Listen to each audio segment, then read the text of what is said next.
Bueno, pues muy buenas a todos. Estamos en el cuarto episodio de esta tercera temporada de nuestro podcast de Strong Coffee.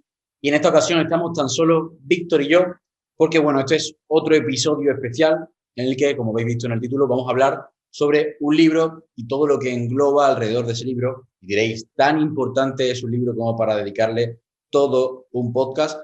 Y al igual que hicimos con el de Wesley Barbell, que nos comentasteis que os encantó, os animó a leerlo y a conocer un poquito más para saber si dar el paso a comprarlo y realmente hacer esa inversión de tiempo también que supone, pues sí, este libro en esta ocasión lo merece sin duda.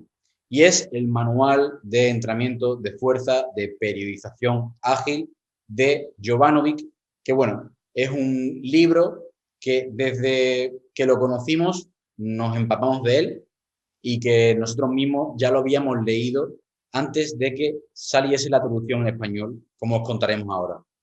Lo primero que queremos contaros es que, bueno, es un libro que está dividido en tres partes, en tres tomos, tres volúmenes, como él lo llama. Hasta ahora tan solo está publicado el número 1 y el número 2, y el 3 está escribiéndolo en la actualidad, ¿ok?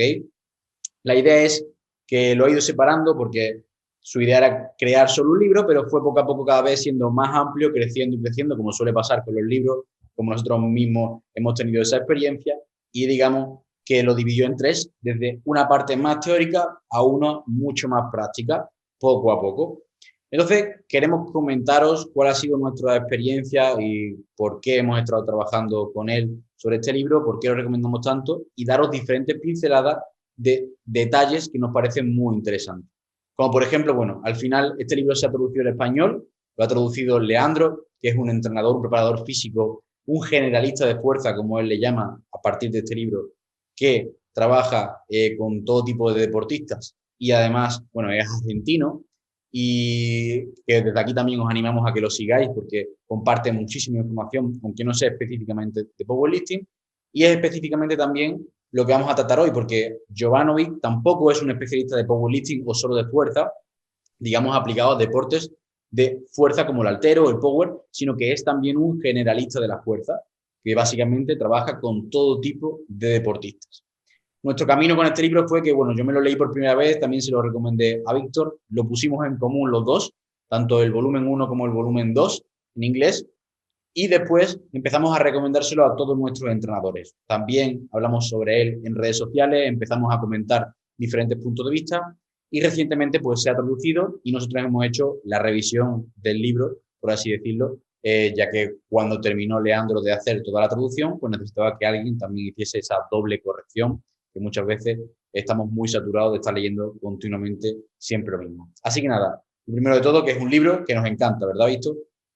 Sí, yo creo, si no recuerdo mal, tú habías leído el volumen uno y ya iba a salir el volumen 2 y me lo comentaste. Y yo léete el volumen uno que va a salir el 2 y ya nos leemos los dos el 2 y lo ponemos en común.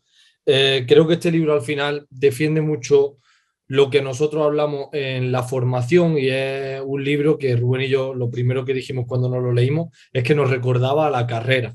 Es un libro que no es un libro de leer fácil, de ponerte y leerte de una tirada, sino que es un libro que requiere ponerte con otra libreta, con boli y papel y hacer resúmenes, hacer anotaciones, subrayarlo. Es un libro de estudiar, un libro que requiere bastante tiempo, como decimos, y que no es simplemente hacer la inversión de, tiene 250 páginas, esto en 2 o 3 días me lo leo, porque la realidad es que ni de coña, porque no vaya a asimilar ni un 1% de lo que tiene el libro. Es un libro, pues eso, como decía, de base, de estudio, pues que requiere un nivel de conocimiento, de entrenamiento de fuerza para asimilarlo y que hay que dedicarle tiempo y que hay que ir estudiándolo poco a poco. Sobre todo porque, pues como su nombre dice, un manual, lo que quiere decir que es un libro que hay que tocarlo, que hay que ir de adelante a atrás y que a lo largo de todo el libro siempre dice, para esto volver al capítulo tal para volver a leerlo. Eso es lo que al final quiere decir también ese concepto de manual, ¿no? Que no es una lectura, sino que nos va a servir de referencia, que nos va a servir también para continuamente ir a este libro, de estar leyendo otro libro, estar leyendo otro artículo de un entrenador y dice, hostia, esto me recuerda a lo que hablaba Jovanovic en ese libro y vuelves a él, vuelves a tus correcciones, a tus apuntes para repasarlo. Exacto. Este concepto nos encanta a nosotros a la hora de formarnos, por eso siempre al final defendemos esa formación de base, no solo ir a la cima de la montaña, a la cima del iceberg y los últimos detalles y las últimas informaciones novedosas, sino tener un conocimiento básico y ese libro al final va en eso, va avanzando también que a nosotros nos gusta mucho desde lo más básico, desde la teoría más teórica, más densa, hasta los detalles más prácticos, que todavía, como decía Rubén, queda el tercer volumen del manual que será todavía más práctico. En estos dos también son bastante teóricos, pero va desde la teoría, desde lo más denso, hasta lo más práctico, lo más concreto. Y creo que nosotros nos sentimos muy identificados con este libro desde el primer momento. Ya iríamos hablando de detalles y de información que hay en este libro, pero nos sentimos muy, muy identificados, sobre todo por el concepto de formación y por la forma en la que se va escribiendo el libro y cómo va avanzando desde el capítulo 1 hasta el último. De hecho, bueno, esto no es como la otra revisión que hicimos del libro de Wesley Barber, que era un libro puro de disfrutar, como digo, de historias, ¿no? De Sí, cuentos. Este es un libro de estudiar, como ha dicho Víctor, y es un podcast dedicado completamente distinto a esa historia. Yo, normalmente, los libros, en función de qué tipo sea, me lo leo de una forma u otra. Pues el libro, por ejemplo, de Westside, me lo he leído una vez y es de una tirada entera y no hace falta todos esos repasos, por así decirlo, simplemente tranquilo y disfrutándolo por las noches, no es un libro de ponerme a estudiar con resumen. Este, sin embargo, sabía que era muy denso. Hice una lectura rápida, una lectura, digamos, como se dice, en diagonal. Ver todo el índice, ver los puntos que más me interesaba, ver un poco, encuadrar mi mente a lo que me quería enfrentar y después fue una lectura de coger cuaderno, de ponerme a hacer resumen, de ponerme a hacer anotación, de ponerme a intentar encajar todas las piezas del puzzle, porque hay muchísimas piezas y como decía Víctor, estás leyendo el último capítulo y tienes que volver a la parte del principio y son un montón de detalles. Jovanovic, creo que una persona que, bueno, lo primero interesante es que no es americano, no es otro libro americano de todos los libros al final que leemos prácticamente parecen ser de los americanos, sino que ha sacado un concepto completamente nuevo de alguien que es de Europa. Entonces, esto también me parece muy, muy interesante y salir de esa visión que tenemos normalmente clásica de leer tanto a los americanos y que me parece muy importante. Es una persona que es muy, muy, muy, muy culta, pero sobre todo le da muchas vueltas a todo, ¿vale? Y esto hace que durante la lectura continuamente esté referenciando, como decía Víctor, a otro tipo de entrenadores y eso a mí es lo que quizás más me ha enamorado, porque de repente, cuando empiezo a ver que está hablando de entrenamiento de fuerza, pero de entrenamiento de fuerza genérico, y referencia a Wesley Barbell, referencia a Sheiko, referencia a Joe Kane, referencia a diferentes personas de diferentes modalidades, porque al final Sheiko ruso, Wesley Barbell es americano, Joe Kane americano, pero no de deportes de fuerza, sino de deportes de equipo, Dan Baker, un montón de autores que para él le han inspirado, de los que ha leído, de los que son amigos suyos, y que continuamente va sacando comparativa y eso es lo que más me gusta.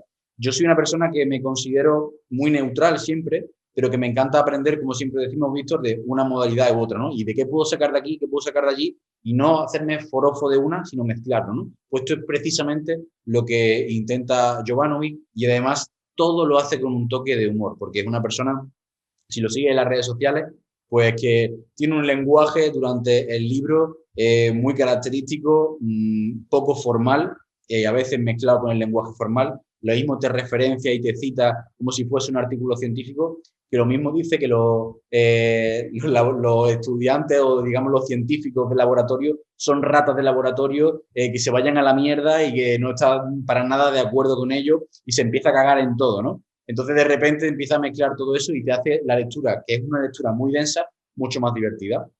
Además de que también pues, va cogiendo diferentes conceptos, les pone un nombre propio y te hace que le des una visión, digamos, que la puedes relacionar con un concepto teórico, con un concepto físico, como por ejemplo ese viaje del héroe del que hablaremos más adelante y tú ya sabes que estás hablando de un concepto teórico, pero en tu cabeza hay un héroe con su escudo, con su capa y demás, y su espada. Entonces eso también facilita mucho la lectura. Entonces, bueno, vamos a meternos un poco de lleno en cada uno de los puntos que queremos resaltar, pero sobre todo quedaros con que es un libro muy denso que no vamos a poder tocar todos los puntos que nos gustaría y que sobre todo nos vamos a quedar en esa parte más inicial teórica, porque si algo te hace este libro es reflexionar y darle vuelta a las cosas y romperte tus creencias.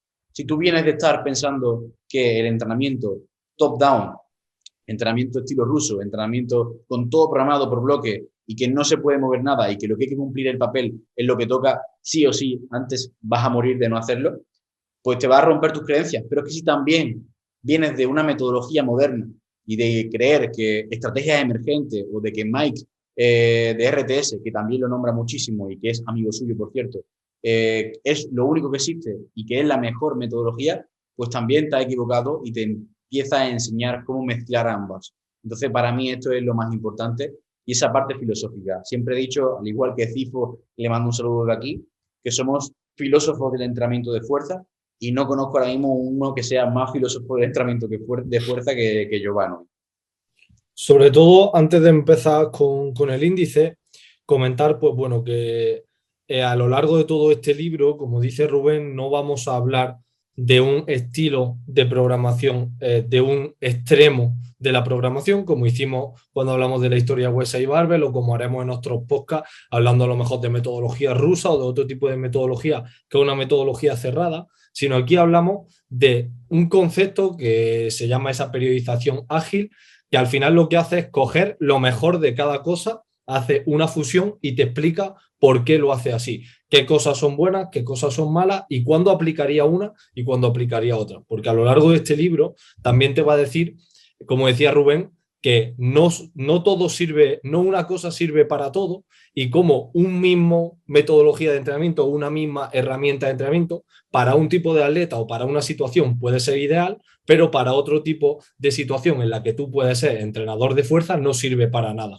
Entonces te va a decir cómo todas las herramientas que podemos utilizar, todos los tipos de series, todos los tipos de cuantificación del volumen pueden ser útiles o pueden ser inútiles dependiendo del contexto en el que estemos. Esto es algo muy interesante porque lo que te hace, como decía Rubén, es eso, darte cuenta de que todo vale y todo no vale a la vez y depende en qué situación estemos y te va a hacer ver cómo cualquier cosa puede ser útil o incluso puede ser la mejor opción en una situación concreta. Y vamos ya avanzando pues eso a lo largo de este índice. De hecho, Víctor, a la periodización ágil simplemente es un nombre que él le pone a este tipo de mezcla de top-down, bottom-up y en función de qué momento tirar más hacia una hacia otra. Pero para todos nuestros oyentes que han leído nuestro libro, ¿cuál es la periodización que nombramos en nuestro libro que es prácticamente igual que esta? El concepto de cibernética. El concepto de periodización cibernética, que es un concepto que ya hablaban los rusos, Mel Steve, que básicamente era esto, mezclar esa programación top-down y bottom-up en uno y saber sus puntos fuertes, sus puntos débiles y cuándo aplicar una u otra. Simplemente que también Jovanovic añade diferentes conceptos, diferentes nomenclaturas de clasificación de ejercicios, de programación horizontal, vertical, diferentes fases que lo hacen único, pero el concepto global sigue siendo el mismo. Entonces, son pocas las personas que han pensado en esta mezcla, pero ya existía antes y ya creaba una base. Y esto es importante. Y al final, por eso también nos ha gustado tanto, porque nos ha tocado esa tecla que ya veníamos hablando. Bueno, pues para empezar, además de la introducción y demás, empieza la parte más filosófica y más pura. Diferentes nombres y conceptos que a lo largo del libro se van a repetir muchísimo. Como por ejemplo, algo tan sencillo como precisión vs significancia. Básicamente, siempre va a estar mezclando dos conceptos, dos pares complementarios, como él lo llama, en el que estamos viendo la diferencia de ver las cosas desde un punto de vista u otro, ¿no? Entonces yo una cosa la puedo ver y decir, oye, te va a caer del cielo a una persona dentro de un segundo 1.500 kilos y va a hacerlo con una velocidad exacta de tanto y además con una forma trigonométrica de tal. Y eso, digamos que sería la precisión de la definición de lo que va a ocurrir, pero ¿qué importancia tiene o qué aplicabilidad práctica tiene eso? Pues lo más importante sería salvar a la persona, ¿no? Y decirle, oye, quítate de ahí rápidamente que viene un objeto que te va a aplastar, que te va a matar, me da igual la forma que tenga, la velocidad que tenga, por qué, pero ahora mismo lo que quiero es solventar ese problema, ¿no? Pues con este simple ejemplo te explica la diferencia de precisión contra significancia, por así decirlo, ¿no? Y es una de las cosas que te introduce en el libro que es muy importante. Yo puedo decirle a una persona, oye, mira, te he hecho esta programación, te mando un Excel, como suele ocurrir, digamos, llevándolo a nuestro campo, con el volumen cuantificado, la intensidad media relativa, el INOL, el tonelaje, explicado cada detalle, un montón de gráficas puestos de diferentes formas, la proyección, pero si luego la programación es una mierda, si no tiene orden, si no tiene sentido, si no sabes seleccionar las variantes para tu atleta, si no sabes transmitirle la información de una variante, de un consejo técnico que quieras darle, si no tiene la estructura que debería, pues no funciona, ¿no? Y al final eso es verdaderamente lo importante, más que con precisión hayas hecho una programación súper, mega, ultra detallada, que es la diferencia básicamente, como decimos muchas veces, de programador versus entrenador. Aquí nosotros, además, hablando de esto, siempre comentamos la importancia de seleccionar los datos que realmente somos capaces de analizar o de asimilar, porque, bueno, lo que decía Rubén, vemos muchos casos de entrenadores, a mí me han llegado algunos de mis atletas que son entrenadores, Víctor, ¿qué te parece este Excel? Mira toda la información que me da, y yo le digo, a ver, esa información la utilizas con todos tus atletas. Es decir, ¿para qué necesitas que te haya dado el volumen cuantificado de 5 formas diferentes si no le vas a poder prestar atención porque es imposible prestarle atención salvo que solo tuviese un atleta o 3 atletas a toda esa información? Es muy importante como entrenadores y a lo que realmente es útil. ¿Esto quiere decir que no tengamos información? No, que obtengamos la información que realmente vamos a sacarle jugo y que realmente nos da a nosotros una utilidad. Todo lo que sobre al final es morralla y no solo es que sobre, sino que al final genera una interferencia porque no somos capaces de prestar atención a todo. Entonces es importante que esto lo dice también Jovanovic, como decía Rubén, que obtengamos la información que vamos a analizar. Y además compara esto continuamente con los deportes de equipo. Y comenta, ¿para qué necesitas saber 1000 datos de tus 24 jugadores de tu equipo si es imposible que le prestes atención a todos esos datos? Porque si ya hablamos de un atleta de powerlifting es imposible, imaginaros multiplicarlo por 24 jugadores que van a entrenar a la vez y que tienen que hacer un entrenamiento parecido o igual los 24. Es imposible, ¿no? Entonces tenemos que ir seleccionando y obteniendo los datos, la información que realmente nos vamos a necesitar. El siguiente punto, continuando y entrando sobre todo en la parte más filosófica, sin duda, es las generalizaciones, lo que llama a prioris, y la actualización bayesiana. Se basa muchísimo continuamente en toda la teoría bayesiana y habla de que nosotros podemos hablar desde la generalización o, digamos, desde un punto de vista concreto que va a generar unos resultados de forma teórica, pero que luego hay que sacar todo eso al gran mundo, por así decirlo, ¿no? Entonces, digamos que podemos tener el mundo pequeño de las cosas y el mundo grande de las cosas, como lo llama, y decir, vale, soy un entrenador ruso, he programado una cantidad exacta del número de levantamientos, una intensidad media relativa, lo tengo todo mega ultra cuantificado y este es el día exacto en el que voy a alcanzar el pico de rendimiento. Pero eso es el mundo de las pequeñas cosas. Luego, cuando sales al gran mundo, tienes que tener en cuenta que no solo puedes controlar todos los factores del entrenamiento, sino también todos esos factores externos. Siempre decimos, pues de ese estrés, de ese sueño, si te ha dejado la novia, si eres padre, si tienes todos esos detalles, ¿no? También me gusta que también concuerda con que siempre se meten conmigo cuando hablo de generalizaciones, ¿no? De que no hay que generalizar, de que los levantadores más pesados toleran menos volumen, de que las chicas toleran más volumen, de que las personas más avanzadas en edad también toleran menos, diferentes detalles que tenemos muchas veces en cuenta para explicar un concepto o un punto de partida.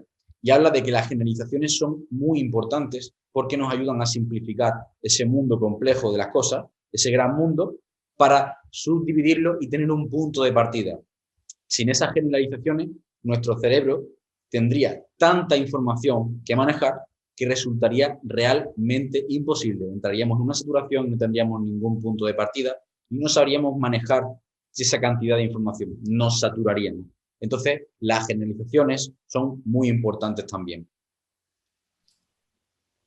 Aquí hay otro también de los casos que a mí me gustan mucho, que además empieza el libro así, que Rubén, recuerdo que lo subiste, ¿verdad?, al Instagram hablando de esto, de este caso de las generalizaciones, como lo mismo, una cosa no quita la otra, no podemos irnos a solo vale la individualización, ni podemos irnos a solo vale las generalizaciones, tenemos que quedarnos siempre ahí en el punto medio y dependiendo del caso en el que estemos, como hablábamos antes, nos iremos más a un lado y a otro.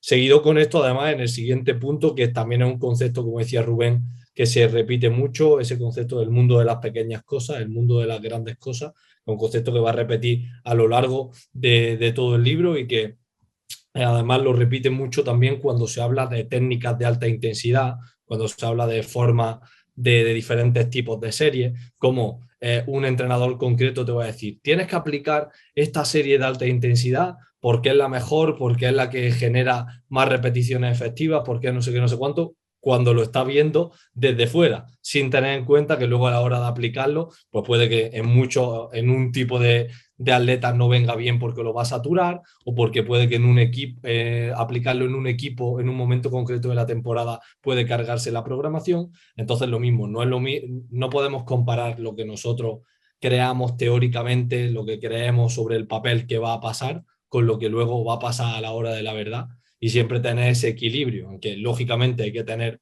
un plan, pero no nos podemos ceñir al 100% a ese plan y mucho menos esperar que ese plan se va a cumplir con todo el mundo con los mismos resultados. Hay una imagen del libro que me encanta que te dice actualización bayesiana de forma simplificada y reducida. Y te hace una especie de suma que sería el a priori, que serían las generalizaciones o lo que creo en base a mis creencias, lo que yo pienso, lo que yo opino, lo que yo, digamos, voy a intentar anticiparme, más la observación, y eso genera conocimiento. Entonces, ese a priori más la observación genera el conocimiento. Es básicamente que yo voy a mezclar ese punto de partida inicial, o sea, yo puedo decir, vale, tengo una persona que me ha llegado, que es un levantador de más 120 kilos, con mucha experiencia, y tiene un peso muerto, una sentadilla y un press de banca muy fuerte. Creo que va a generar muchísima fatiga. Y además creo que no le viene bien una frecuencia súper alta porque se va a lesionar o va a tener, digamos, dificultades para recuperarse. Ese es mi a priori, eso es mi creencia, eso es mi generalización, pero luego, nada más que yo empiezo a rodar con esa persona, en las primeras semanas voy viendo cómo se va desenvolviendo. Voy viendo esa observación que me va generando el conocimiento y empiezo a actualizarme. Y estoy en esa actualización constante. Y eso es un punto súper importante que es lo que se basa el libro de forma constante, porque dice, al final todo el libro está lleno de generalización, simplemente que vamos actualizándola. Entonces, bueno, estos puntos iniciales son, creo que es muy importante, como he dicho. La siguiente parte serían los tipos de errores, tipos diferentes de errores de predicción y el coste asociado que eso conlleva. Pues, por ejemplo, yo cuando estoy estimando el peso que creo que puede levantar una persona en un 4x4 al inicio del bloque de volumen y digo, Víctor, nosotros programamos en torno al 80% del RM y eso tiene un coste asociado, que puede ser que esa persona realmente tolere el volumen muy bien y se quede corto o tolere el volumen muy mal y se quede, digamos, por encima o porque simplemente tiene una mala capacidad de recuperación o necesita empezar en un punto de partida más bajo o más alto. Y habla de los errores tipo 1 o errores tipo 2. Tipo 1, subestimación, tipo 2, error de sobreestimación, ¿no? Y él pues va a defender siempre quedarse por debajo, ya que es mucho más fácil realizar esa actualización que quedarse por encima. Entonces, de forma general, es una recomendación que va a hacer y además pone diferentes ejemplos que te hacen comprenderlo todo muchísimo mejor. Todo esto además se va a repetir a lo largo del libro. Además que nosotros estamos de acuerdo y cómo defiende esa proyección también a largo plazo, ¿no? Que va a haber momentos en los que podemos arriesgarnos y que nos interese arriesgarnos a que el error sea pasarnos y intensificar de una forma muy fuerte y quemar al atleta o explotarlo en un mínimo espacio de tiempo para conseguir resultados a corto plazo, pero que lo ideal va a ser ante la duda siempre quedarnos por debajo, ser conservadores y pensar en ese progreso, sobre todo a largo plazo, en entender que el atleta tiene que progresar a largo plazo y que si de forma repetitiva, que además lo comenta también que es un error muchas veces que pasa con las periodizaciones más modernas, que se van basando en esas estrategias emergentes, de repetir continuamente bloques o programaciones agresivas porque han funcionado y han dado resultados en corto tiempo, y al final lo que acabamos es quemando al atleta, causando una posible lesión o molestia que hacen que luego la recuperación se alargue mucho más en el tiempo. Y si valoramos en un espacio mucho a medio plazo o a largo plazo, el progreso ha sido menor. Entonces, siempre ante la duda, quedarnos un poquito más conservadores y valorar ese progreso a largo plazo. El siguiente punto ya empieza a mezclar lo que hemos visto antes y usa diferentes terminologías, como por ejemplo cualidades, ontología, fenomenología, complejidad, causalidad, pero básicamente te pone un ejemplo muy descriptivo que dice que la mayoría de material educativo que existe respecto a la programación, planificación, cuantificación y metodología de entrenamiento está muy sesgada a solo lo que ocurre a nivel fisiológico y biomecánico, como los objetivos, ¿no? Sin embargo, no es la realidad. Podemos ver que conocemos diferentes métodos de entrenamiento. Por ejemplo, el método de esfuerzos máximos, como el de Wesley Barbell. Entreno el 1RM de un movimiento al máximo peso posible. Y eso va a generar que mejore mi fuerza máxima. Tenemos el método de esfuerzo dinámico, ¿no? Que sería para mejorar la fuerza explosiva. Tenemos el método de esfuerzo de repeticiones, que sería para mejorar la hipertrofia. O, si lo llevamos a más repeticiones, la fuerza de resistencia. Tenemos métodos de esfuerzo dinámico para mejorar también la RFD, los complex, los WOD o los circuitos para mejorar la resistencia también a la fuerza. Y tenemos entonces método que nos lleva un trabajo a una cualidad. Y solo ese método mejora esa cualidad. Pero la realidad de ese modelo es que es simplista. Y el mundo real, que es una imagen que me encanta, empieza a trazar diferentes líneas. Que cualquier método puede mejorar cualquier cualidad, en mayor o menor medida, pero cualquier método mejora cualquier cualidad. Por ejemplo, si yo tengo que hacer un WOD de CrossFit y mi RM de Snatch son 100 kilos y en el WOD de CrossFit tengo que hacer 200 repeticiones con 80 kilos, si yo mejoro mi 1RM de 100 a 120, va a pasar de ser un porcentaje que era muy grande a un porcentaje menor y seguramente pueda ser mucho más eficiente en ese WOD. Luego tendré que desarrollar la habilidad específica, por supuesto, de esa capacidad de resistencia. Pero puede ser que mi mejora del RM me lleve a una mejora de esa resistencia específica. O algo que me encanta, llevo tiempo estudiando a los rusos y veo que a lo mejor uno utiliza un método de esfuerzo dinámico en el día ligero y otro simplemente lo llama día ligero para trabajo técnico, sin usar cadenas, sin usar máxima velocidad, sino trabaja a nivel de tempos. Y ambos métodos funcionan para mejorar la fuerza máxima, no simplemente para mejorar la fuerza explosiva o no simplemente para mejorar la resistencia o la masa muscular y la hipertrofia. Ambos pueden funcionar para la fuerza máxima y no son métodos de esfuerzo máximo. Entonces, esto es el concepto y esa imagen es súper representativa. Cualquier método puede mejorar cualquier cualidad en mayor o menor medida. Luego habla de procesoras influyentes, de postura y que podemos tener en cuenta, como por ejemplo ese trabajo a nivel de bottom-up, top-down, y se mete dentro de esa parte más de planificación, lo que ella llama planificación iterativa. Y es básicamente como empieza a introducir los conceptos de top-down y bottom-up. Te dice las fortalezas de cada uno, cuál ha sido históricamente el más utilizado, que lógicamente es la programación top-down, como los rusos. Empieza a hablar de Mike, de RTS, cómo lo ha introducido en el mundo del entrenamiento de la fuerza, con Chuck y demás. Y empieza a hablar, crea una imagen de cómo realmente ambas pueden fusionarse, como hemos comentado al principio, que es algo que hemos defendido mucho. Las personas que defienden el bottom-up o las estrategias emergentes dicen que no se puede realizar realmente una fusión o una mezcla de ambas. Sin embargo, cuando te fijas en los que han trabajado a nivel de top-down durante toda la vida, como los rusos, son personas muy cerradas, pero que a veces han tenido que aprender por ensayo y error que necesitan dar esa cierta libertad y que, aunque no sea de su agrado, si un día te pesa todo, no puedes ir a por ese récord a lesionarte o no puedes ir a por ese récord a fallar. Y hay otros principios que te dicen, oye, baja la carga, ajusta, autorregula o cualquier tipo de aspecto, ¿no? Entonces, digamos que el mensaje claro es que ambas se pueden fusionar sin ningún tipo de problema, solo que no es fácil y hay que saber si hacerlo al 50%, 80-20 o 80-20 en otro momento. Y en función de para qué, de quién y en qué momento por ejemplo, no es lo mismo para un levantador de pesas que para un jugador de fútbol.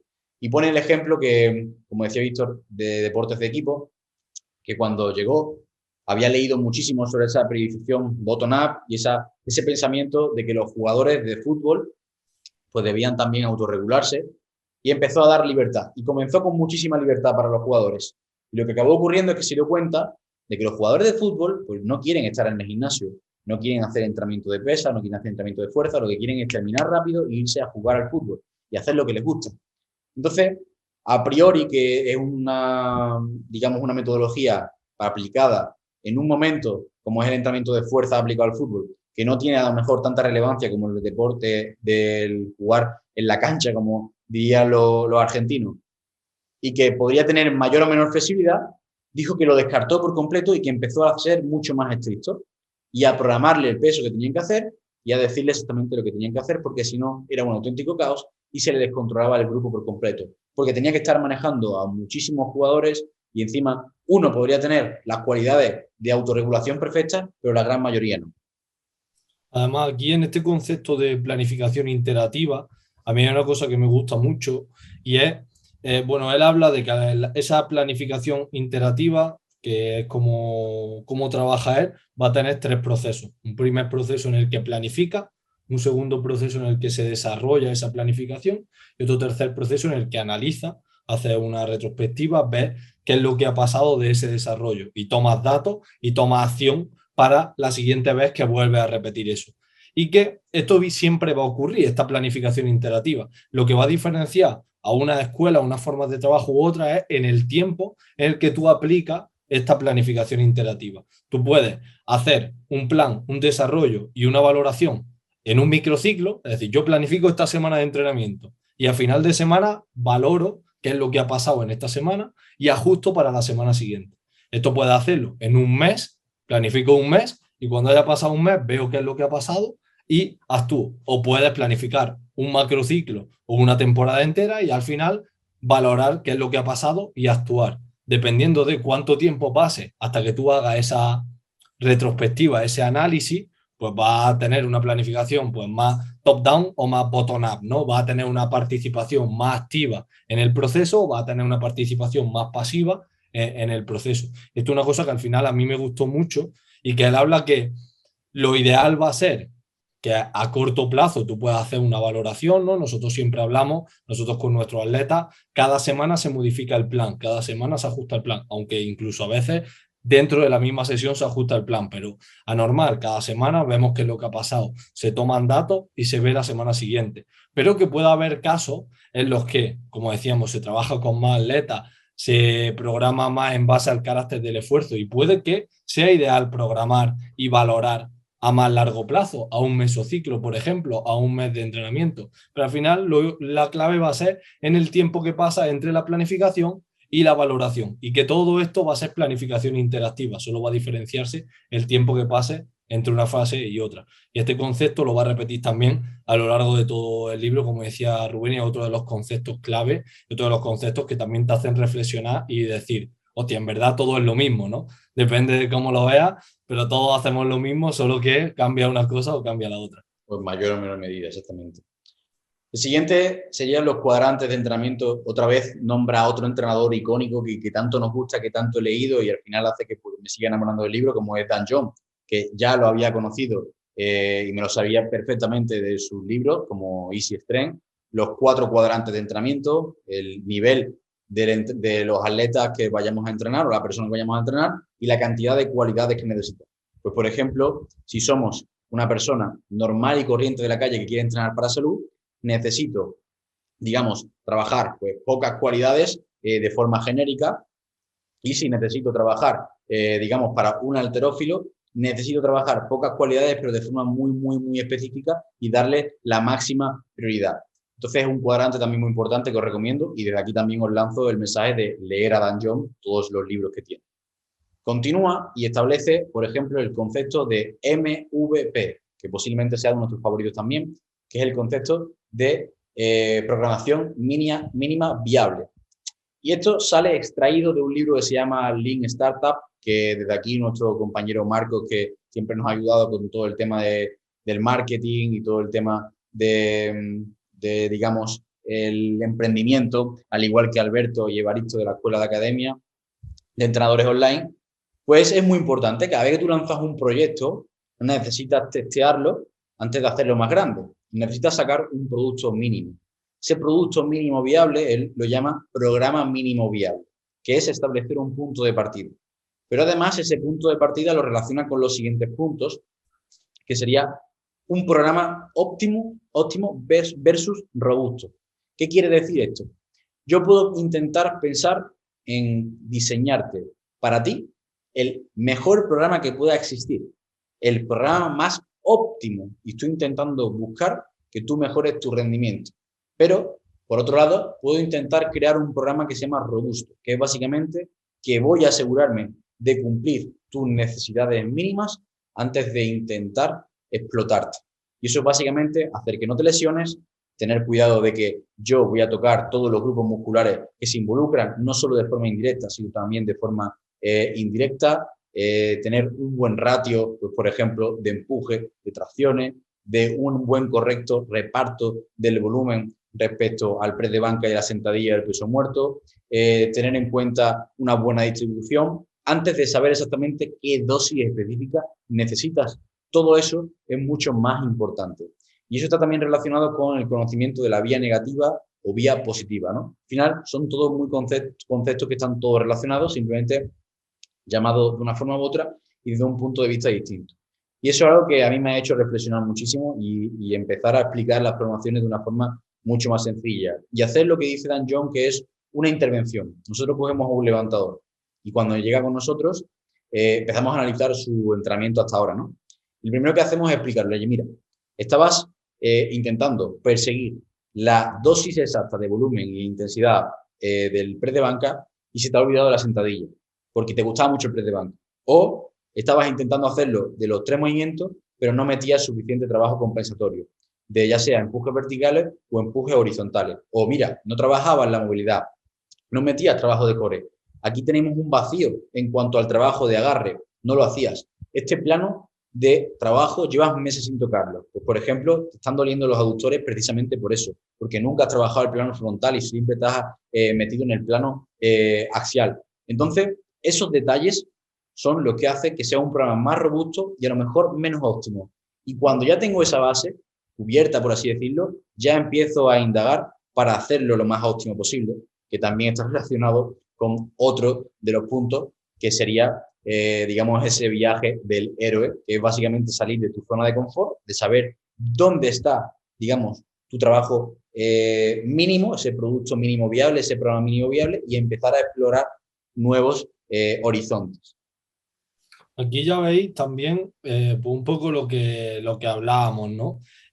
Cómo este libro trae mucho de muchas cosas, trae información de muchos autores y al final va creando pues esas características que tiene este libro y esas características que tiene su método de quedarse siempre en el medio, pero argumentándotelo desde los extremos y desde cosas muy interesantes. Todo esto es la parte introductoria, para que os hagáis una idea. El libro, si no me equivoco, son 200, no, son más páginas. Son 500 páginas son casi. 500 páginas, son Los dos volúmenes, 200 y pico, y ahora mismo estaremos en la página 60 o en la página 80, sí, en la parte introductoria del libro. Primero, este concepto donde te va a hacer entender los pilares del libro, los conceptos sobre los que se va a basar el resto, y ya te poco hacen a poco, reflexionar.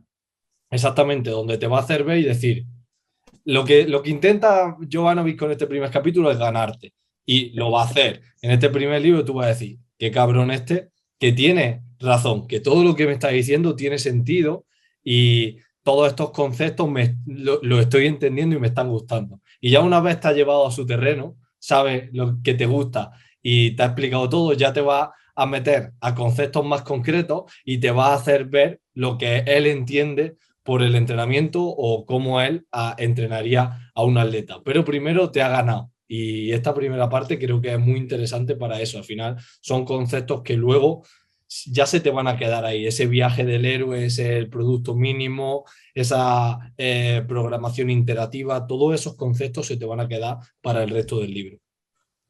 Otro de los puntos de ese par complementario que le llaman es sustancia vs forma.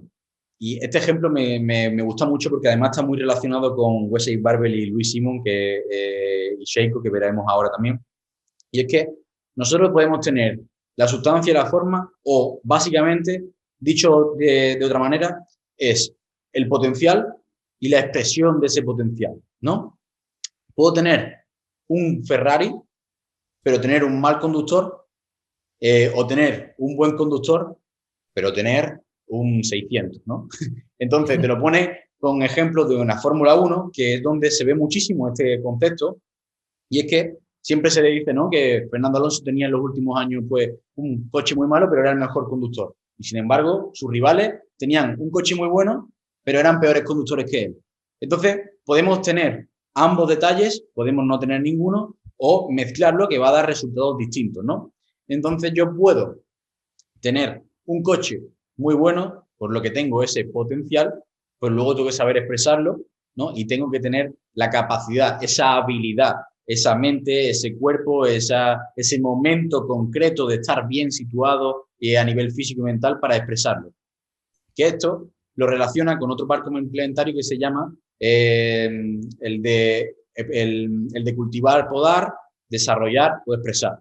Entonces, imaginaros, tenemos a Wesley Barbel y tenemos a Sheiko, y ambas programaciones funcionan en sus contextos, pero uno se centra en un detalle y otro se centra en otro.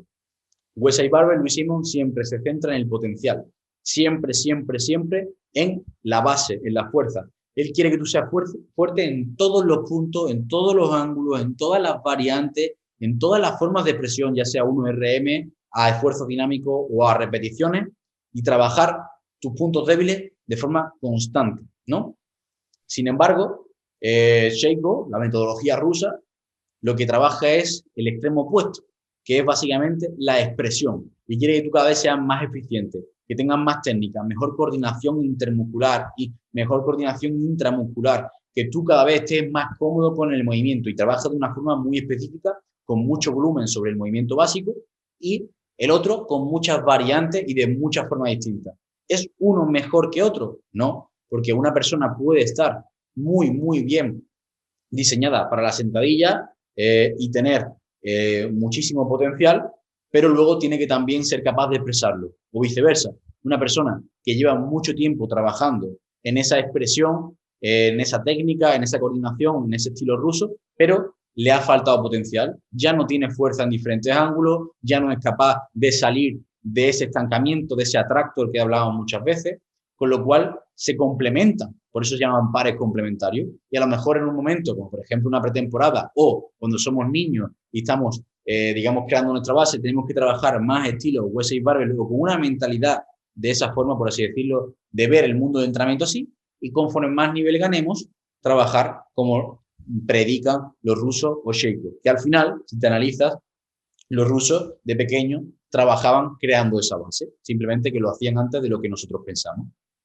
Exactamente, al final aquí también esto lo mete con lo que hablábamos antes de los 4 casos y qué cualidades y con qué especificidad vamos a trabajar, como depende también de con qué tiempo coja ese atleta. Si lo coges desde pequeño, que es lo que le pasaba a los rusos, tenían esa capacidad de poder decir, vale, lo tenemos desde pequeño, este es el momento de crear base, de trabajar muchas cualidades con una baja especificidad para hacerlos completos y conforme sea un atleta de alto rendimiento nos vamos a ir a esa alta especificidad con pocas cualidades. Sin embargo, en el caso de Wesley Barbel y también con lo que ha pasado con los americanos, es que cuando llegan a trabajar powerlifting ya son más adultos, más mayores. Entonces ahí es donde tienen que combinar ese trabajo de poder crear potencial, de crear la base y a la vez hacer un atleta de alto rendimiento a la vez, que realmente es lo complejo y es a lo que no, como no entran los rusos porque no están en esa situación, porque en su caso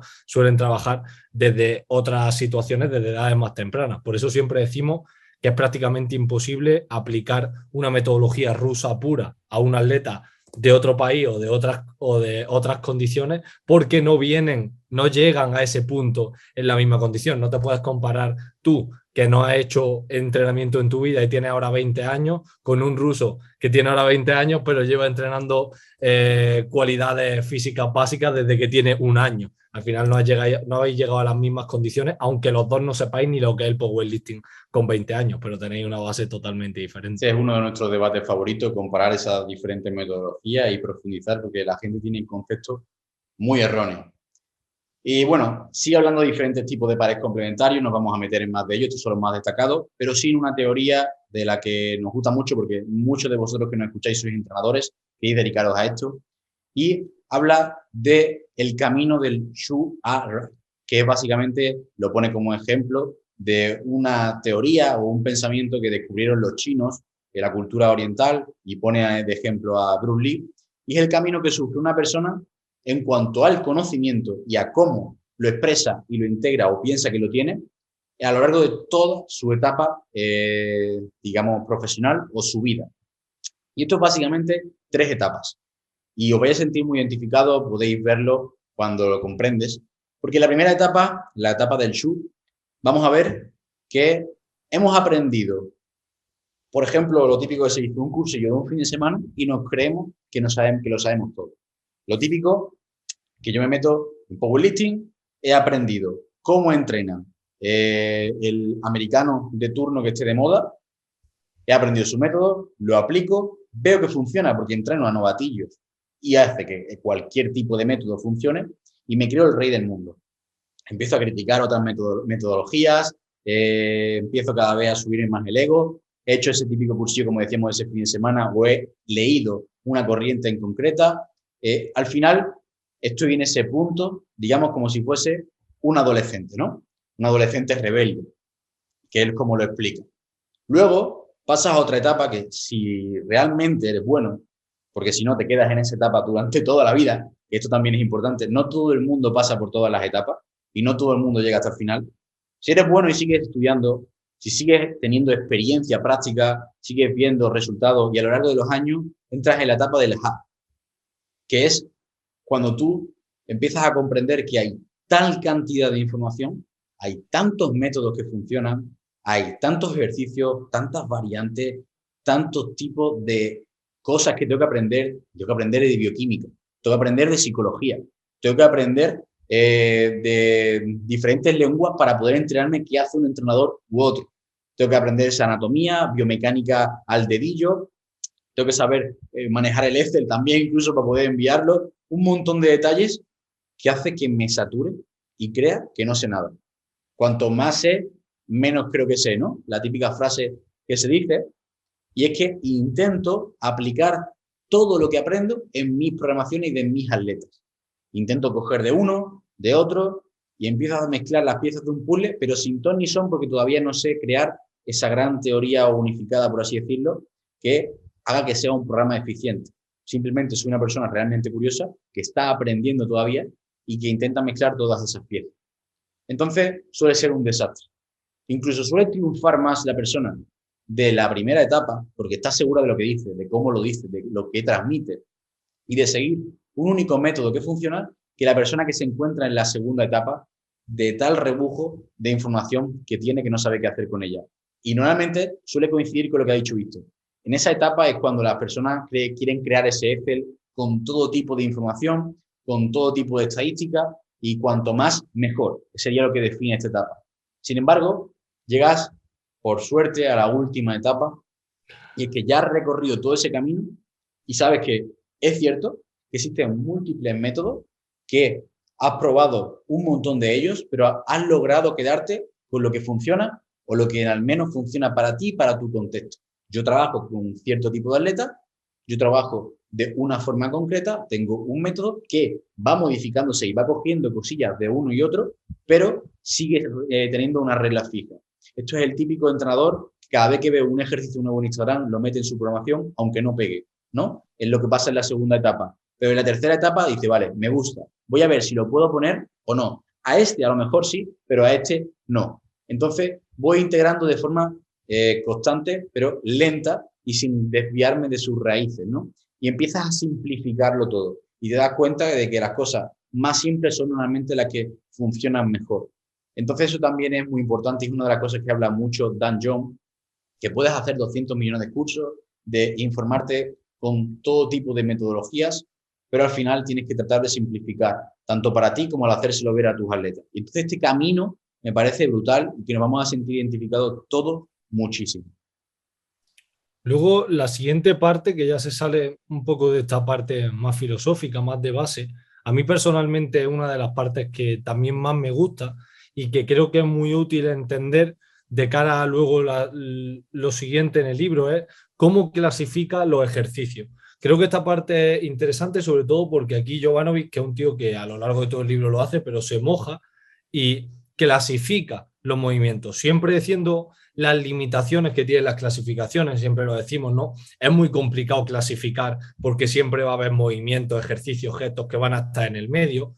Al final una clasificación depende siempre de en qué situación lo clasifiquen. Nosotros muchas veces que nos preguntan, ¿creéis que el press militar es un básico? De cara al powerlifting no lo consideramos un básico. Ahora, si haces otra cualquier disciplina, posiblemente sí lo sea. ¿El press de banca cerrado es una variante o es un básico? Depende de tu movimiento de competición, depende de cómo de cerrado, ¿no? Siempre va a haber depende, pero es importante clasificar. Nosotros en nuestro libro lo hacíamos. Creo que es importante clasificar porque alguien te tiene que dar una clasificación, alguien te tiene que dar un orden. Y es importante que cada entrenador te dé su clasificación, te dé su orden, y tú luego con tu criterio crees la tuya o te vayas más o te sientas más identificado a una u otra. Pero es importante que haya una clasificación porque si no es imposible, ¿no? Ordenar esa información y hay que darle orden. Luego esta clasificación que hace la aplica a la parte de programación, porque no se va a programar igual un ejercicio balístico que un ejercicio más de fuerza pura. Entonces te va a dar un volumen de entrenamiento, te va a dar unos rangos de intensidad, te va a dar una metodología de trabajo dependiendo de uno o de otro. Por eso creo que esta parte es clave, es importante entenderla, porque luego si no, pues no vas a entender cómo te va a dar las diferentes formas de programar o cómo él aplicaría un tipo de serie u otra dependiendo del ejercicio que sea. Hace diferentes formas de clasificación, desde clasificar según lo más general y lo más específico, siempre teniendo en cuenta el objetivo, pero hablando de esa sustancia y forma que habla también en estos pares complementarios. También clasifica un concepto que además a nosotros nos gusta mucho, que es clasificar los ejercicios según Grinder o según balístico, es decir, ejercicios más de moverlos lentos, de apretar, ejercicios más de moverlos de forma explosiva. Y aquí mete también los ejercicios de control, que no son ni unos ni otros, no los mueves ni lento porque a una velocidad lenta con un esfuerzo máximo, ni los mueves de forma explosiva, sino que tienes que controlar el movimiento, un concepto también muy chulo. Luego esto lo va combinando con todo, con lo simple y lo complejo, dependiendo de si es grinder, si es balístico. Entonces, bueno, aquí hace diferentes clasificaciones, que es un apartado bastante largo, bastante denso, pero como decimos que es clave para entender el resto del libro y que a nosotros nos gusta porque se ha mojado y ha dicho su tipo de clasificación cuando actualmente con lo que se viene publicando lo más sencillo hubiese sido lo ideal es no clasificar porque es imposible clasificar cuando realmente es útil dar clasificaciones. Claro, de hecho, habla de que es importante por esa defensa de las generalidades, te explica cómo cada autor lo clasifica de una forma distinta y no pasa nada, para que su contexto funciona, y que tenemos que comprender diferentes tipos de clasificaciones que existen en función de la cualidad que vayamos a trabajar o de cómo trabajemos nosotros, cuál es nuestro método. Te incita incluso a que hagas tu propia clasificación, ¿no? Eso es algo muy interesante, que descubras tú tu propio camino. Luego entra en la parte de prescripción, que sería el siguiente paso, ¿no? Y se mete ya pues, en la parte sobre todo de intensidad, conceptos teóricos de variables del entrenamiento. Pero cuando hablamos de intensidad, siempre surge el debate de qué es un entrenamiento intenso, ¿no? Para un powerlifter, a lo mejor puede ser un entrenamiento con mucha carga, para un culturista puede ser muchas series al fallo o técnicas de alta intensidad, como se suelen llamar, o simplemente puede ser cómo muevo la carga. Entonces, dice que la intensidad tiene 3 componentes y es algo que debemos comprender. La carga, o sea, la carga externa, la intención y el esfuerzo. ¿Bien? ¿Esto qué significa? Pues que la intensidad la podemos medir. con que la carga que vayamos a utilizar sea alta o baja, pero puede ser un entrenamiento con carga alta, pero de baja intensidad, si lo tenemos en cuenta desde el punto de vista del esfuerzo. Puede ser un entrenamiento, tener en cuenta la intensidad desde el punto de vista de la intención, moverlo a máxima velocidad, moverlo lento y controlado. Y puede ser también desde el punto de vista del esfuerzo, el carácter del esfuerzo, que no lo determina la carga, básicamente la proximidad al fallo. Entonces no es lo mismo hacer 10 repeticiones dejándome un RIR 2 o hacer 12 repeticiones sin dejarme ninguna repetición en recámara. 12 sobre 12, como diría Vadillo, un carácter del esfuerzo máximo, ¿no? Entonces, al tener en cuenta estos tres componentes, puedes realmente decir de forma teórica si un entrenamiento ha sido intenso o no.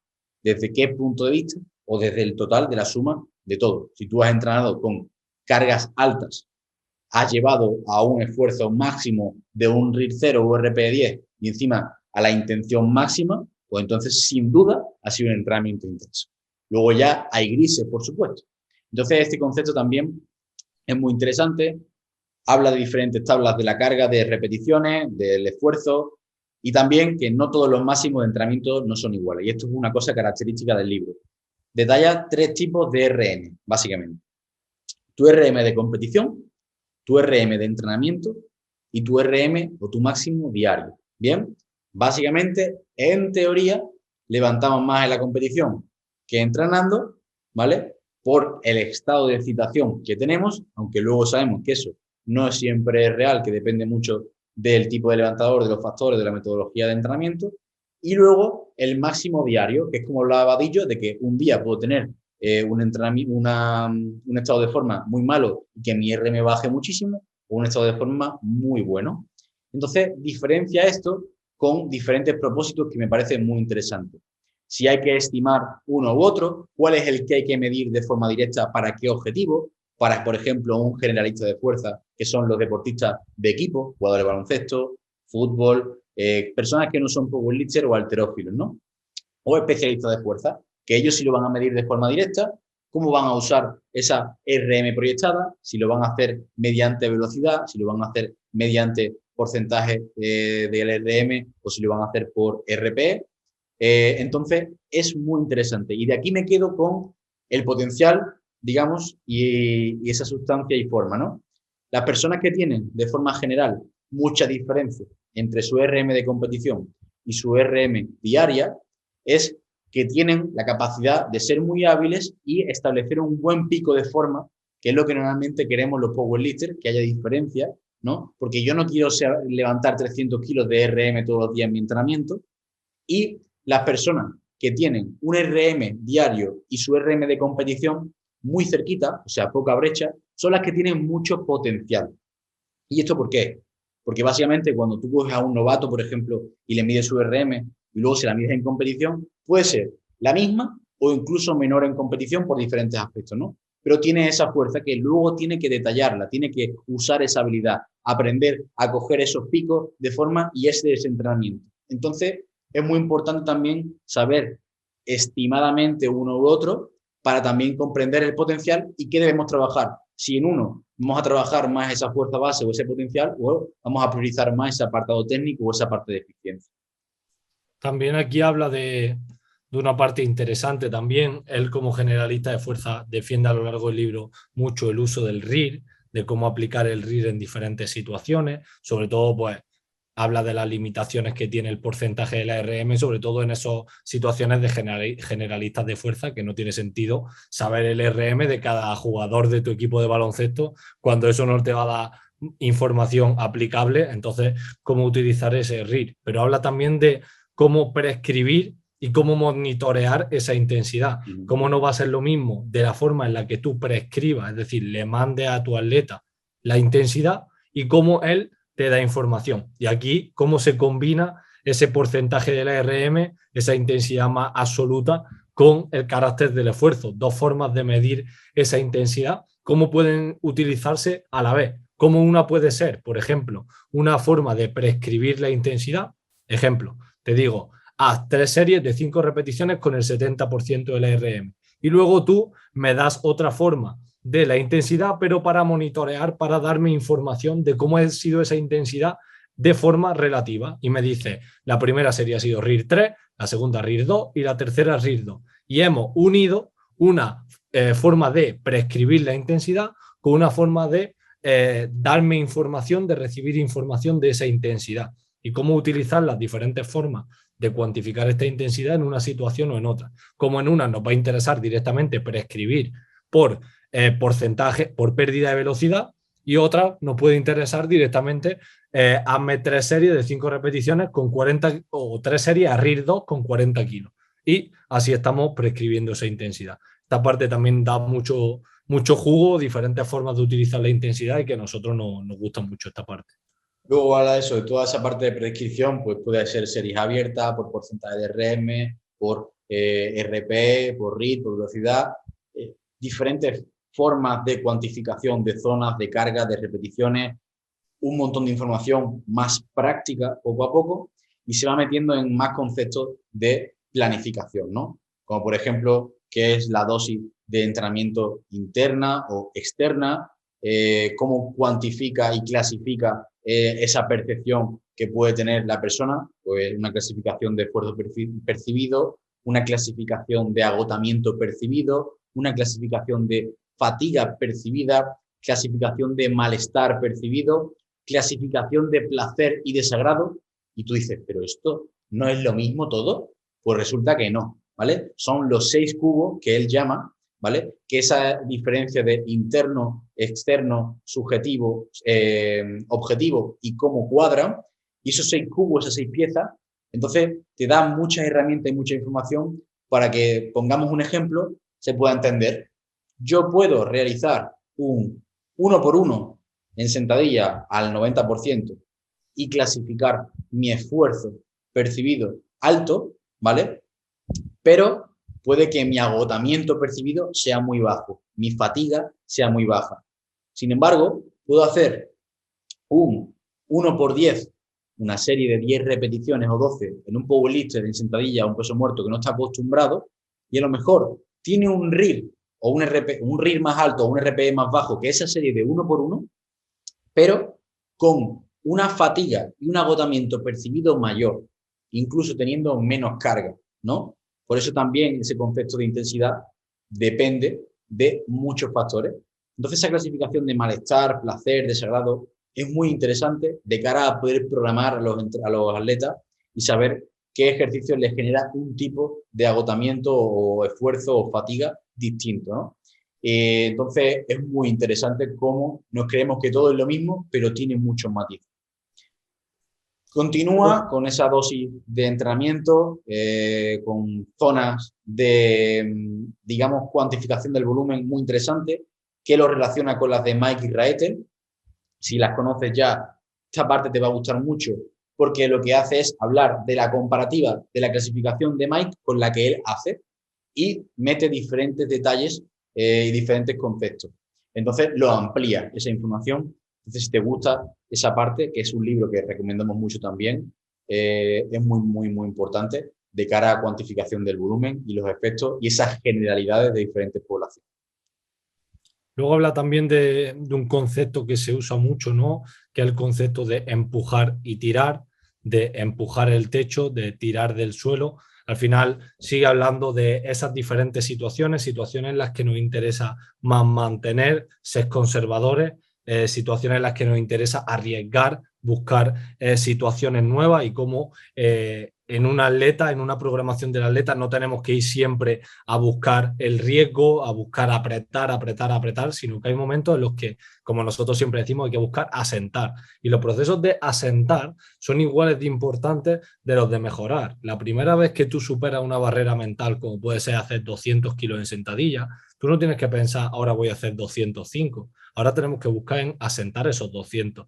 Que esos 200 no los haya hecho en un día concreto, en una situación concreta, que se han alineado los astros y estabas preparado para esos 200, sino conseguir que digas, vale, los 200 ya no son una barrera para mí, ya cada vez que me enfrente a una carga alta sé que los 200 los tengo. Eso es un proceso de mejora, es un proceso de mejora más paulatino, un proceso de mejora menos agresivo, más tranquilo, pero que igualmente es una mejora. Yo la tercera vez que hice los 200 en banca dije, vale, ya son míos.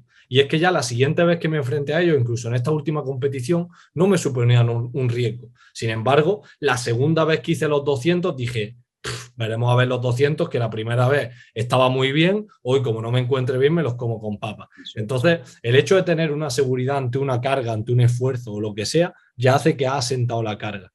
Y esos conceptos de empujar y tirar creo que es muy interesante y que bueno, lo va a ir repitiendo a lo largo De hecho, ¿cuánta gente conocemos, y lo hemos hablado muchas veces, que llega, por ejemplo, a una marca icónica como 300 en peso muerto y luego se pega años sin ser capaz de volver ni siquiera a retomarlo, no superarlo? Llega a 300 en peso muerto y he visto personas de 3 o 4 años que ni siquiera son capaces de volver a levantar esa carga. Una barrera mental, una lesión, cualquier concepto. Entonces, me encanta este concepto de empujar y tirar porque hace tiempo, mucho, leí un libro muy básico, muy sencillo de Brian Carroll, que es un powerlifter americano que compite en equipado, que además se partió la espalda y demás, por eso lo leí, de una forma brutal, rotura de vértebra, no aparte de hernia, cosas muy, muy chungas, y fue el ejemplo claro o el caso de éxito del doctor McGill, cuando le ayudó a recuperar su espalda, y él escribió su libro de Life 2010 y demás, y hablaba como en los periodos de off-season utilizaba el RPE para programar y en los periodos competitivos usaba los kilos prefijados para empujar, digamos, del suelo, o de empujar el techo, perdón, cuando toca competir y me toca hacer lo que toca, que está prescrito, y cuando toca tirar simplemente del suelo, cuando estoy tranquilo, cuando tengo tiempo para relajarme, para sentar esos kilos y puedo darme el placer o digamos el lujo de trabajar por ese RPE más tranquilo, sin tener que mentalmente decir, tengo que levantar esta carga sí o sí, porque si no cumplo lo que me toca en el papel me voy a rayar. Entonces, ya lo había leído en su día, pero no explicado de esta forma, sino una persona que lo hacía así, pero no te explicaba por qué. Hasta aquí sería la primera parte del libro, que es, para mi gusto, una parte que requiere más tiempo, pero Sí. que es más sencilla, más cómoda, porque es una lectura más rápida. Luego, la segunda parte del libro es una parte más orientada a darte herramientas. Te va a dar un montón de tablas, un montón de fórmulas que te van a servir para cuantificar tu volumen, intensidad, para utilizar diferentes tipos de series. Y al final lo que va a desarrollar en esta segunda parte es, vale, ya conocemos todo esto, conocemos los diferentes ejemplos, las diferentes situaciones que hemos plasmado y ahora vamos a aplicarlo en casos reales. Pues, por ejemplo, una drop set. Una drop set, ¿cuándo se va a utilizar? En un concepto más de empujar, más de tirar, en un atleta tal o un atleta cual. Métodos de ondas ascendentes, ondas descendentes, las pirámides, pues todos los tipos de series que os imagináis y más os las van a explicar en esta parte. Y una cosa que a mí me gusta mucho y que me llama la atención es cómo las compagina todas. Cómo te dice, vale, tenemos onda ascendente, tenemos top set y back off, tenemos series rectas y ahora vamos a combinarlas. Pues podemos hacer una ascendente con top set y para ejercicios balísticos, o lo mismo para ejercicios más de green o de apretar. Entonces, son un montón de conceptos mezclados, pero de una forma muy práctica y para dar herramientas. Y diferentes entrenadores del equipo, que nosotros les recomendamos este libro cuando lo leímos nosotros en inglés, y que utilizaron esto, dijeron, hostia, es que esta parte está muy chula porque tiene esas tablas, porque ya has leído todo, has tomado tus datos, has hecho tu esquema, y ahora con estas tablas como que los lleva a casos reales. Dice, vale, mira, tengo esta atleta, le quiero programar con el 80% y aquí me dice cuántas series, cuántas repeticiones me recomienda o con qué RIR o lo que sea, o con qué tipo de ejercicio. Y algo muy, muy práctico y que, pues lo que hablamos, que va uniendo esa teoría y esa práctica. De nada vale tener una teoría muy densa si luego no hay una aplicabilidad, de nada vale darte una tabla si no sabes la teoría de esa tabla, ¿no? Si no sabes en qué está fundamentada esa tabla. Y esta parte, pues, clave y va hilando en esa parte 1. Cuando nosotros lo leímos, que primero leímos el volumen 1, luego salió el volumen 2 y leímos el volumen 2, era como que nos faltaba esta parte. En cuanto vimos el volumen 2, ya te encaja. Dice, hostia, esto sí, ahora ya lo vas entendiendo, lo vas aplicando y el volumen 3 pues va a seguir yendo en esa línea, ¿verdad? Aquí sí que es para venir a esta parte cada 2x3, porque luego, si tú tienes un debate, tienes un concepto teórico, puedes ir a la primera parte, pero cuando te pones a planificar, venirte aquí y decir qué tipo de serie voy a coger, qué tipo de sistema compuesto, antagonista, posfatiga, prefatiga, de contraste, método complejo por combo, o voy a utilizar series constantes y lineales, voy a utilizar un bloque lineal inverso de acumulación de repeticiones, de acumulación de series. Entonces estoy en un bloque de volumen, método RV. Voy a utilizar una acumulación de series inicialmente, una acumulación de repeticiones. O voy a hacer una ondulante, como hacen los rusos. O voy a hacer una inversa, que muchas veces lo hemos trabajado también, empezando con un pico más grande. Hay un montón de esquemas posibles, ¿no? Entonces, es una auténtica pasada de todas las herramientas que tiene, porque son literalmente todas las que existen prácticamente. Diferentes tipos de clúster, diferentes tipos de pirámides. Es una auténtica gozada poder tener en un manual recogido toda esta información, porque no existía en español, y tenerlo, digamos, para, oye, lo cojo y estoy prescribiendo y utilizándola. Entonces me da herramientas con las que empezar a programar ese MVP del que decíamos anteriormente.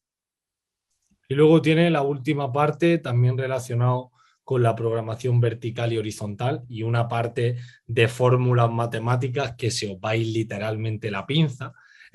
Aquí esto es una cosa que dices, Dios, ¿cómo ha podido tener esta cabeza de argumentarte algo de forma matemática de esa forma, ¿no? Al final él ya te dice, mira, te lo estoy argumentando con una fórmula matemática, a ver si te atreves a decirme que no, ¿no?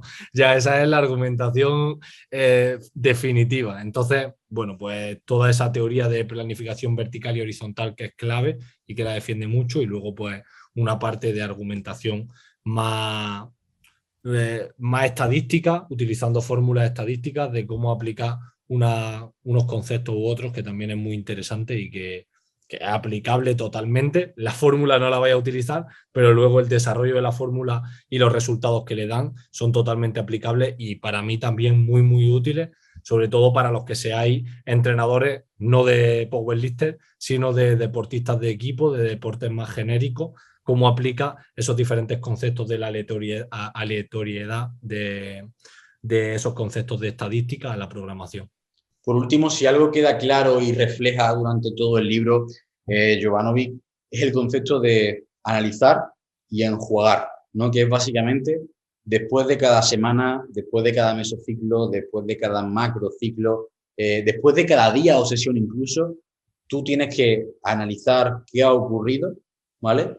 Y enjuagar, o sea, limpia lo que no necesite, modifica lo que haga falta y reajusta sin ningún tipo de problema, sin ningún tipo de miedo, y está en esa constante evolución y esa actualización bayesiana que lo deja ver durante todo el libro. Entonces, eso es, creo que es fundamental.